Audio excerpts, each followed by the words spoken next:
all of season 1 of Kenobi is done. I don't know if we're gonna get a season 2. That's a whole nother discussion for another day. But we're gonna rate the entire season of Kenobi. We're gonna give it a now, later, or never. And obviously, now means watch it right now. You need to watch it all right now. Later is whenever, and never means skip it. I'm sure there's some people who's saying skip it because they never even bothered watching it. But between us, Spoiler Kings, we'll start with Brian and we'll go around the horn.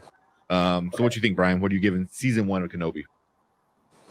As of season 1 of Obi-Wan Kenobi, I have to say, for me, it's a now.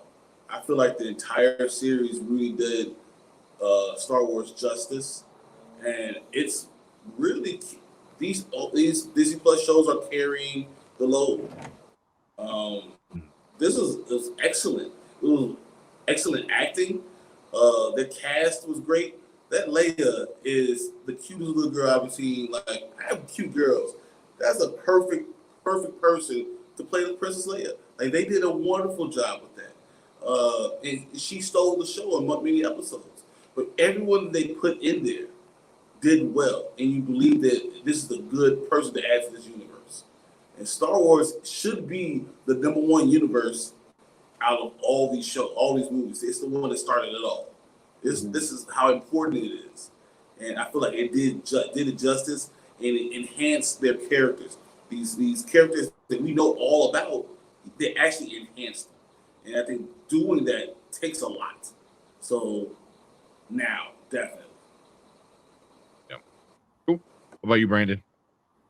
Oh yeah, without question, this is a definite now. Like I said, I was really fond of the way that it bridged the gap between episode 3 and 4. All the while, it managed to kind of extend the lore with characters like, whether you like or dislike your characters like Reva or O'Shea Jackson's character. There's a lot of potential there, just like you guys were saying. Leia was wonderful, and it's so easy to have a child actor and then kind of be a little annoying or hard to tolerate. I can't say a bad thing about her. The fight scenes were incredible. I always wanted to see more of Hayden Christensen, or not Hayden, Anakin Skywalker's training. So the flashback scenes were great, and I really liked the idea of Obi-Wan kind of falling from grace from his prime to being like this weary kind of down on his level, kind of Logan when we see him in Logan-esque of a character, and it was cool how the showrunners even said Logan was a big influence.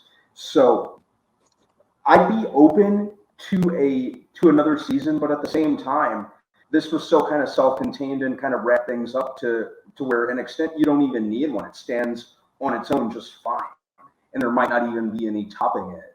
So I was very happy with it. And I love the progression of it. I liked how, as far as Obi-Wan goes, it was almost like a classic hero journey, which was cool to watch. So yeah, I definitely give it. Even though the first several episodes started off kind of slow, considering where we see Obi-Wan, it from a narrative standpoint, it made sense, and for me, especially watching it from beginning to end. Watch it all in one sitting. That might even work a little better. But yeah, I'm definite now. I loved it. Yeah. Cool. What about you, Martin? You muted. Here. It's a now. It's a right effing now. Just hurry up and watch it. Look, look. Besides what these two gentlemen just said, there is more things that people don't realize, that there's other Jedis that were brought up in the previous episodes that we pointed out. There was Second Sister's chamber also brought in as well. There's if you read the comics book like I did, Kenobi's robes were just like the ones in this episode back then, where he had the old weird looking glasses with the weird kind of codish looking thing that was in the comics.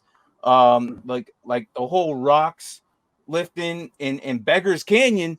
They brought Beggar's Canyon in the pod race, and they fought inside Beggar's Canyon. That's the same canyon that Luke had to get find R2 and C-3PO, same canyon.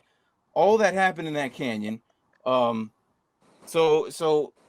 it's a now, and also just the rocks. You ain't got the Force unless you can lift rocks like Rey and Luke, or not Rey and Obi-Wan. Like Rey did it too in the Last Jedi. So it all ties in. Like it was really epic. I liked like the whole helmet smash thing with Darth Vader. It's just a now. Like you need to watch it now. And I'm glad that we saw Qui-Gon there too, and that's what did it for me. And I don't care what anybody says. That it was just epically done, the way they ended it, and I really hope that it was just everybody else enjoys it. I would hope more people enjoy it more than they hated it. So yeah, showing the duality of Vader is the best thing ever. Showing the duality of Vader with the mask scratched up and seeing Anakin and Vader at the same time and hearing the voice, it's just the most ingenious thing ever. It's just another thing that just makes this so good. So right. Go ahead, Tank. Yeah. Sorry about that. So then Jimmy on Facebook said now, big caps and all that. He said they were in a different planet. He said not Baker's Canyon, not in Tatooine. I don't know about that. Was it Baker's Canyon is in Tatooine, right? That's what I thought, but hey, who am I to argue with another fan? But look, all I know is it was from what I know is it was in Beggar's Canyon. I thought Beggar's Canyon was in Tatooine. I could be wrong, but I'm pretty sure it is. Yeah, so but look, Vader is Obi-Wan. Yeah, it's it. Beggar's Canyon was a dry riverbed that cut through Ben's Mesa on the desert world of Tatooine. Hey, look. Yeah, but the Beggar's Canyon is not where Vader and Obi-Wan fought. That's what she's saying. No, that's where Reva chased down Luke. Yeah, but it was yeah. I'm saying like it was just so epically done that it like the rocks and all that Rey had lifted. It was similar to what Obi had lifted. It was just really interesting. But no, like all that was just all nostalgically done. Like everything brought up to one epic episode, really, in my opinion. But it was great, and I hope that everybody enjoys it more than what people hate. So yeah. So sorry about that. Catch the Gemini. They were on a different planet, not Biggest Canyon, not in Tatooine. I get what you're saying. So there's like the Vader fight was not on Tatooine. That was a different planet altogether. But I thought you meant like Biggest Canyon was not on Tatooine. But yeah, I get what you're saying. Sorry about that. I'm giving it a now. For everything you guys said. I mean, I already said it. The best Star Wars scene happened in Episode 6 of Kenobi. In all of Star Wars, all the movies, all the shows, that fight between Vader and Kenobi was the greatest freaking thing I've seen in all of Star Wars. So Luke, kicking the ass of the evil Iron Men in Star Wars. I forgot what they were called, but they were basically Dave Filoni's evil Iron Men. I can't think of the name, but that was the second best. This so good with Hayden's face all jacked up, mixed in with Earl Jones, Vader's voice kind of going in and out. It was so good. Yeah, it was so good. It's definitely a now. Did it have some issues? Yeah. If those issues bothered you, then you're way too critical on everything, because that if that bothered you, then you need to just, I don't know, go watch Michael Bay, like Brandon said. Go watch a bunch of big explosions and be happy.